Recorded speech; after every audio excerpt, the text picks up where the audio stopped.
Hi, I'm Chris Casteel in the Washington Bureau of the Oklahoman, and I'm here today with Mike Spradling, the president of the Oklahoma Farm Bureau.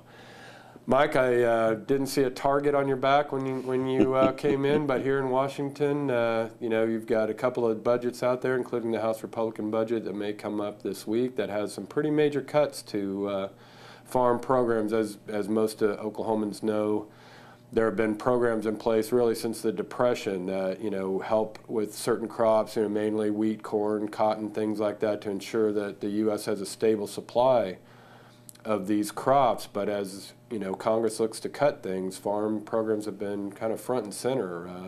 And the bill that the Republicans are looking at would cut $30 billion out of farm programs over 10 years. Tell me how that would affect production agriculture in Oklahoma.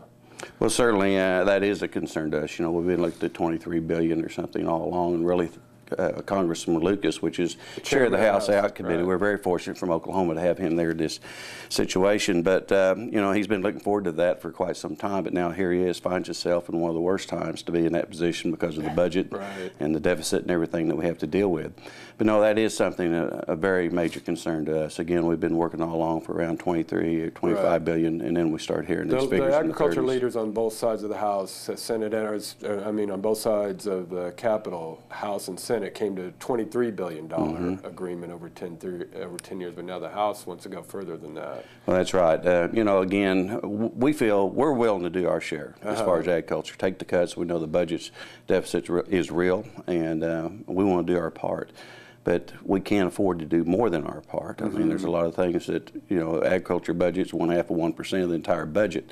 And so when you start taking cuts like that, it cuts deep into the agriculture portion. And, with what we're hearing now from 2050, we're going to be, the 9.2 billion people on Earth. And we're going to have to step up and increase production by 70 to 100% by that time to feed and meet those goals. And at the same time, we're cutting the budgets. We're concerned about certainly with the commodity title, but also with conservation, but also the research part. And if we're going to meet those goals by 2050, we're going to have to look at different ways that we produce now. And get higher yields. That's right, more yields. And of course, in a state like Oklahoma, what we just went through this year. Right. Last year with the summer and the drought we had, highest records on temperature, least amount of rainfall. So we're going to have to look at ways to continue to produce when we have environmental issues that bring extreme situations to agriculture. And that's what I wanted to ask you about, Mike. Given all the budget constraints, but farmers have also been of the basic commodities have been in a pretty stable period here of good prices. Knock on wood.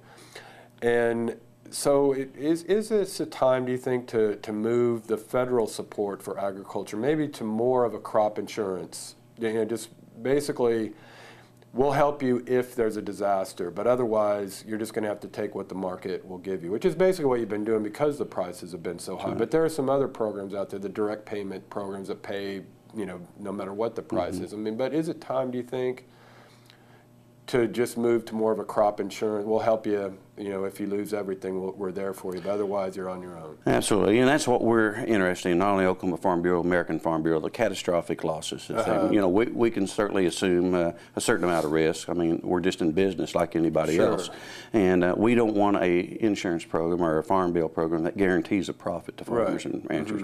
But, and we realize that direct payments are gone. We're willing to give those up, but we need to shift some of that toward a program, a self-help program, such as the crop insurance. But we talk about crop prices being high, and of course we're getting ready to write a farm bill during high prices. Right. But the thing we have to be careful is that the farm bill is not really built for high prices, because if the prices are stable, the government doesn't have to give any subsidy or help in that nature. They're based on the market. But the thing we have to be careful about is that we know that commodities that, the world's very small now. What happens today in the United States doesn't always determine the price of supply and demand. It's all around the world. So things can happen, and the markets can drop again. So the farm bill needs to be built around, the times for low prices, not high prices, because we don't need the help when they're high.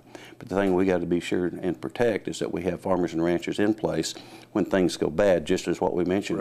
By 2050, we're going to have to gear up and be producing anywhere from 70 to 100% more food than we do today. Right. Now, obviously we're in a period of partisan gridlock, as a lot of people know, and there's a lot of legislation that may not, get passed this year. But one bill that people are really hoping gets passed is a highway bill, and that's, that affects everybody, but it affects farmers. There's a provision in there having to do with farm trucks.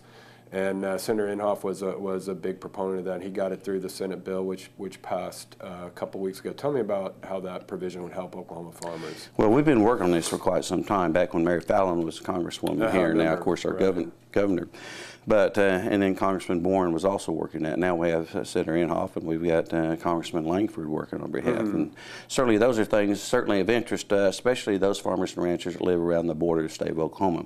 There's an exemption of 150 air miles, but for our farmers and ranchers in the Panhandle, which their markets a lot of times are in Texas, Kansas, New Mexico, once they pass the line, then they're out of compliance when it comes to trucks back to the 14,000. Yeah, then they have to have that kind of a regulatory licensing and things of that nature. We are not commercial haulers, long haulers, coast to coast. Right. They're farmers and ranchers trying to get their product to the market or pick up supplies, to do their production. And so we're really concerned and really thankful that Senator Inhofe's taken that on. And of course, Congressman Langford, coming in as a new congressman, feels that that's an issue important to not only the state of Oklahoma, but to all the farmers and ranchers across this country. We all deal with the same thing. We've got to get something in the federal regulations that allow farmers and ranchers to get their product to market without coming under the compliance being considered a commercial hauler. Right, and that's before the House now. We'll see what happens. Earlier this year, or I should say it was actually, last year now, the Department of Labor proposed a rule that really had rural America up in arms. And this was a rule that would have affected kids working on, which every farm, so many farms have, their own children work on the farm, but, maybe hire some local kids as well.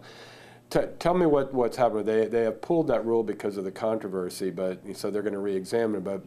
But tell me, where we are with that rule right now with the Department of Labor. Well, of course, we'll see what happens. I mean, they are going to reconsider the rule, and of course, we're very fortunate and thankful that they listened. I mean, we had farmers and ranchers all across this country writing in during the time of when they had the period there for input into it. Of course, certainly we thought that it could have been a very serious issue, and it is a serious issue. Right. But again, right now we've got some breathing room, and we're making headway on that. For young farmers and ranchers, and of course you look at which have families and their kids work there. But when your nieces and nephews and your grandchildren come on the farm for summer, but also for a lot of kids that young people, men and women that want to come into the agriculture. We're looking at Secretary Valsek 2 years ago addressed the American Farm Bureau board meeting here in D.C. Said that within the next couple of decades we're going to have 100,000 new farmers and ranchers to come on and take the places, because our generation of current farmers and ranchers are around the 60, 65 age. So we are going to have to be looking at who's going to be taking over the farms and ranches for the next generation. Where do most of those individuals going to come from? Well, they're going to have to be somebody probably that has got some interest and has had some experience on the farm to be, to look at taking that up as a career. And of course, you look at the 4-H and FFA programs, those young men and women. Agriculture and farming and ranching is a living laboratory, and it gives young people and adults as well, because a lot of the adults are very, they're uninformed and ignorant about what goes on in the daily life of farmer and rancher. Well, most people going to college, if you don't have some experience and have a love for the land and for the animal husbandry and things, where are you going to get that information? You go into college, you may start another career. You don't just graduate with no experience at all and then decide one morning, well, I'm going to go back to the farm. And so a lot of these young people have that experience, and it does a lot for building character, it does a lot for responsibility and the ability to learn to work. And it gives those individuals an experience that they can't achieve anywhere else. And of course, a lot of the young people are very fortunate to know someone, a farmer and rancher, that they get that opportunity. That's the hard part. I mean, there isn't all that many of us out there, but you've got to know somebody to even have that opportunity. But the thing we're really concerned about, too, not only that, is certainly the FFA and 4-H programs would be very, very changed in a lot of different ways to the negative, we feel, if this was to go about. So you're hoping really what the Department of Labor ultimately does is maybe just leave it as Let's just leave it alone, and give a farm exemption let for the parents of the children be responsible and Mm-hmm. understand. Certainly, there's some hazards involved in Right. agriculture, as with any industry. Right. I mean, everything we do in life. But the sooner we learn how to deal with hazards in life, the better off we are in the world as we get out there. Let me just ask you real quick, though. This is a big week in Washington for the health care issue. The Supreme Court is hearing 3 days of arguments having to do with whether the health care law passed 2 years ago is constitutional.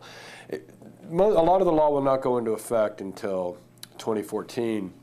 And I was just wondering how you think, if it does, if it is upheld, if it goes into effect as planned, how this will affect farmers in Oklahoma if a lot more of them are required to buy insurance for their workers. I mean, a lot of them would be exempt because they're too small. But a lot of them will be, but certainly anything that adds to the bottom line of agriculture is certainly we're interested in seeing how it's going to affect them. And of course, certainly in most cases, it will be to the negative. We do have a lot of industry in Oklahoma, as you well know. There's 3 things Oklahoma's known for. That's energy, agriculture, and Bedlam football. And so those 2 things, especially in the energy and the agriculture, that we're really concerned. We have some processing plants, certainly with chicken and poultry and pork in the state of Oklahoma that are big business. And of course, I would imagine a lot of those already probably provide benefits to their employees. But there's a certain amount that aren't required by law now that certainly will be negatively affected, possibly, if that comes about.